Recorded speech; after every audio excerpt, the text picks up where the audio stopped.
আজকে আমার কাছে এই প্রিন্টারটি আসছে। এটা হচ্ছে ব্রাদারের এইচএল L6200DW মডেলের। তো এটাতে হচ্ছে রং ল্যাঙ্গুয়েজ সিলেক্ট করা আছে, যার কারণে এখানে দেখেন ডিসপ্লেতে ESPAR একটা লেখা আসছে। এই ল্যাঙ্গুয়েজটা আসলে আমাদের কাছে মানে পরিচিত না, তো এটাকে ইংলিশ করতে হবে। তো এই জন্য দেখেন এটার হচ্ছে কয়েকটা মেনু বাটন আছে, যেমন হচ্ছে up down button, okay button, back button. তো প্রথমে ইএস পারা মানে এটা রেডি অপশন, এখানে ওকে ক্লিক করার পরে তারপর ইনফো সামথিং আসছে, এখান থেকে হচ্ছে দুইটা ডাউনে ক্লিক করতে হবে।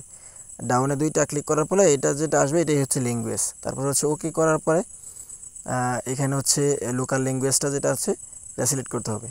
ওকে বাটনে দুইবার ক্লিক করতে হবে। তারপর হচ্ছে এখানে উপরের দিকে আপ ডাউন বাটন আছে, উপরের দিকে ক্লিক করলে দেখেন ফ্রান্সিস ইংলিশ ল্যাঙ্গুয়েজটা আসছে। দেন হচ্ছে ওকে করার পরে এটা অ্যাকসেপ্ট হয়ে যাবে।